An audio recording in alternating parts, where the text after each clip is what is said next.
Battery ও নবায়নযোগ্য শক্তির অন্যতম উপাদান লিথিয়াম, যা অস্ট্রেলিয়া ও চিলি এতদিন নিয়ন্ত্রণ করে আসছিল। তবে এই উপাদানকে কাজে লাগিয়ে অর্থনীতিকে আরও শক্তিশালী এবং আধিপত্য বিস্তারে নিজেদের অবস্থান দৃঢ় করতে মরিয়া চীন।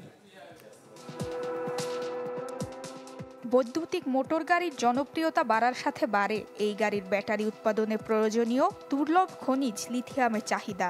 ২০২২ সালে এই খনিজের দাম সর্বোচ্চে উঠলে পরিবর্তন হয়ে যায় চীনের লিথিয়াম নগরী ইচুনের চেহারা।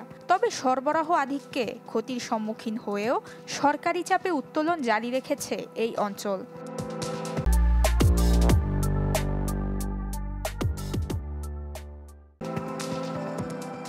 ইচুনে লিথিয়াম বহনকারী খনিজ লেপিডোলাইটের প্রাচুর্য থাকলেও লিথিয়ামের পরিমাণ কম। পরিশোধন করায় খরচ অনেক হওয়ায় খুব কম উত্তোলনকারী প্রতিষ্ঠানই লাভ করতে পারছে। মিনারেলস ইন্টেলিজেন্সের তথ্য বলছে, গত ৬ বছরে এই অঞ্চলে লিথিয়াম উত্তোলনের পরিমাণ ২০ গুণ বেড়েছে।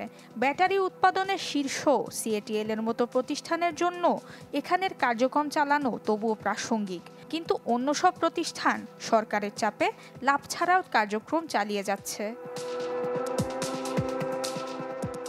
কিন্তু চীনের লক্ষ্য আমদানি কমিয়ে নিজস্ব সম্পদে নির্ভরশীল, প্রযুক্তিতে সমৃদ্ধ এক অর্থনীতি গড়ে তোলা। তাই এখন বাজারে নিজেদের অবস্থান শক্ত করলে আখেরে লাভবান হবে লিথিয়াম খননকারী প্রতিষ্ঠানগুলো।